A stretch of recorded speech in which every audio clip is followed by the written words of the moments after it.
All right. Welcome back to All Cars React, y'all. If you're new here, I am John. It is time for a new reaction video to Motorweek. This week I have chosen the 2010 Honda Crosstour. This is a little bit newer than I like to do, but one of my viewers did recommend it to me, and I thought it was a great one to talk about, and its failed position in the market. Let's put it that way. So we're going to jump into it pretty quick today. Grab your beverage of choice. I have nothing right now because I totally forgot to bring anything in here. Make yourself comfortable in your comfy chair, and let's see what Motorweek said in 2010 about the Crosstour, if you even remember it.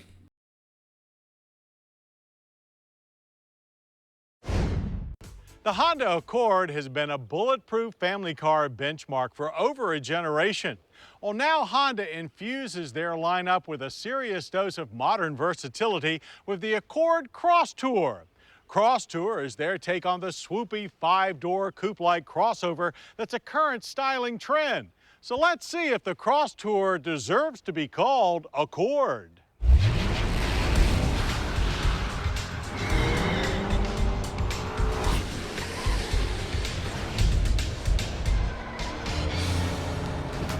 The 2010 Honda Crosstour is just the latest super slick five-door utility to invade the crossover market. BMW started it all with the X6, followed by the Toyota Venza, and most recently the Acura ZDX. So now it's Honda's turn to go after a piece of this reformulated hatchback pie. But don't be confused, the Crosstour is not a rebodied Acura ZDX. The ZDX is based on Honda's truck chassis, while the Crosstour has genuine Accord DNA. Crosstour's wheelbase is virtually the same as the Accord sedan, with less than 3 inches extra length. But styling is a major departure from the mainstream Accord. The Crosstour's thick-faced front end is aggressive and polarizing, highlighted by a big, blunt grille. From side view, the Crosstour's short glass, high belt line, and fast roof give it a muscular and hunkered down look. Okay, I've got to interrupt. Well, Honda wasn't the first in this space, as they mentioned. I'm glad they talked about it. This idea of a four-door SUV that was swoopy with the fastback styling, I really like them. I like what BMW does, and I guess, you know, the other manufacturers. It's easy to think this was one of the earlier ones because it looks unfinished. It really does. And I think the problem with it is that it is very much out of step with what Honda's DNA actually is. Styling-wise, it's ugly, but it stops short of being repulsive. And I'm not sure it stops that much short of it. I've always liked the Venza, the Toyota. I don't like Toyota styling, but I thought it worked okay in their body. This, I hate that the Accord name is associated with it. It looks thick. It looks fat. It looks heavy. It looks like everything that Hondas are not supposed to look like. And what it doesn't look like is lithe and sexy. It just looks like an afterthought. And so if you told me this was the first one like this, and that it was kind of the prototype that other people went on and developed much, much better looking versions of, I would have believed you. Knowing that there was a couple of versions before it, including from Acura, it makes me like it even less. Honestly, there's not much here in the styling that I like. From the front end, from its height, from its high belt line right there, the relatively narrow windows, the rear end. There's almost nothing I like about this car. Again, I don't find it repulsive, and I think it's super useful. I think it's actually the right product. I just think it's ugly. Dental trimmed rocker panels add lots of styling activity to the lower body. The cinched back end's boat tail shape features a dual glass rear hatch a la Insight and dual chrome exhaust outlets. But the 5-seat Crosstour's interior styling carries over from the Accord with few changes. The upswept dash and smart, intuitive layout add unique blue gauge needles inside chrome rings and premium woody dash and door trim. The standard dual-zone automatic climate includes a new low humidity sensor that cycles the air conditioning to save fuel. Seats are supported with standard 10-way power for the driver, 4-way power for the front passenger. Our EXL adds leather, memory, and heat. Steering wheel controls for audio and climate are standard. Navigation adds switchgear for GPS and Bluetooth. Carrying for the family includes 6 airbags and a back seat that's ample for a pretty big trio. But compared to the rival Toyota Venza, it comes up short in rear head, leg, and shoulder room. There is a fold-down armrest and the seatbacks are split 60-40. Each section quickly folds by release levers just inside the hatch. Okay, so there's no problem with the interior of this car. I like the generation after this in terms of the dash design. That's what I have. But this is fine. And again, it's got that darker up top. It's got that lighter tan color down below. It's light and bright and airy. It's everything I love about what Honda does. And it all looks really high quality. In fact, with so many current infotainment systems that look like they just bought a little iPad and stick it on top of the dash. The fact that these are set back into a little cubby, which helps cut down on glare, I really liked it. I like the interior because it looks Honda-esque. And in spite of what they said about the back seat, it looks spacious. It looks comfortable. There's nothing wrong with the idea behind this car. It was the execution specifically on the outside. And I like the rear. It's got a hatch. I like hatchbacks. You open it, 2 pulls, knock down the rear seats. It's wonderful. It really is.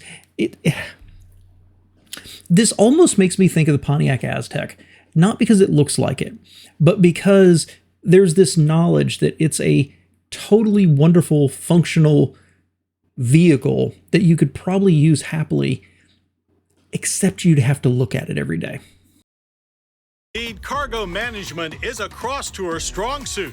The cargo lip is low for easy loading, and seats down, the cargo floor is long and inviting. While Crosstour's maximum cargo volume is well short of Venza's, it's still a useful 51.3 cubic feet. The rear cargo floor is also reversible for carrying nastier items, and putting the spare tire under the chassis makes way for a deep underfloor removable tray.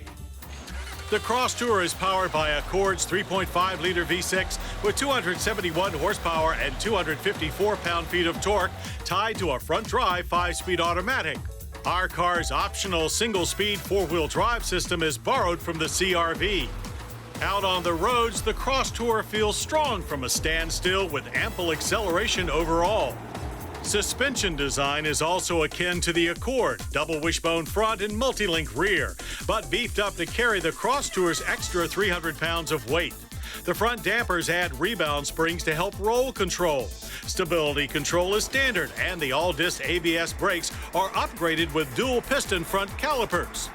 So the driving experience is a solid one. It's an agile handler that basically feels like a heavy Accord.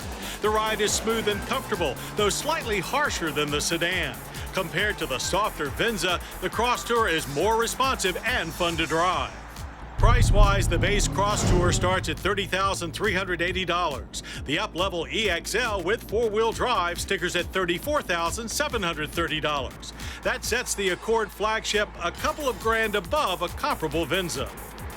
Honda calls the Crosstour a modern crossover, and it certainly is a rock-solid attempt at being a progressive blend of car and utility.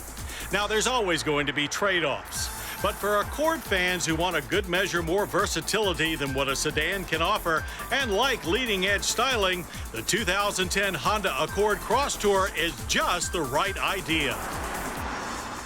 So we're not going to get any road test or any track test on this thing.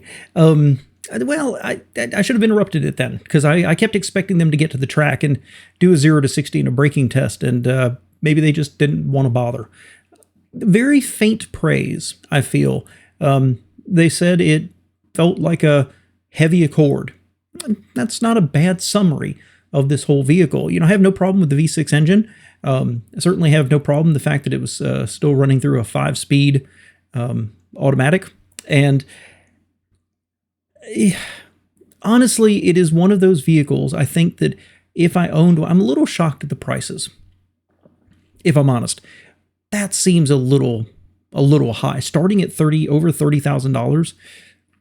But it is well equipped and has the V6 and everything else. I get it. I do believe if I had one of these in my front yard, in my driveway, not just in the yard, I would be very, very happy with it. I think I'd be happy with the Accord-like interior, the Honda solidity, the Honda power, the functionality that comes with the hatchback and laying down the rear seats and everything else. And the problem is, I just do believe it is a hideously ugly vehicle. And I hate to say it, while I don't like the Toyota, I think it's probably the better vehicle. So I've thought about these a few times. In fact, I often, whether it's the Honda or the Toyota, I've often thought these would be perfect for older people. They're not carrying around a bunch of people in the back seat and they still have the hatch. But they kind of went away and got replaced with more traditional SUVs and CUVs that we see today. This was a nice experiment. I don't think it sold well. I don't think it sold well at all. And primarily it showed that I think that Honda tried to do something. They saw where the market was going. They tried to do it, but that's just not their strength. It wasn't their wheelhouse. It was big, heavy, thick, fat. And I'm just, as much as being a Honda fan, not a fan of this vehicle. Hope that makes sense. I appreciate y'all being here. If you have any comments, questions, let me know what you think below in the comments. But I do appreciate you spending a few moments with me today. Thanks.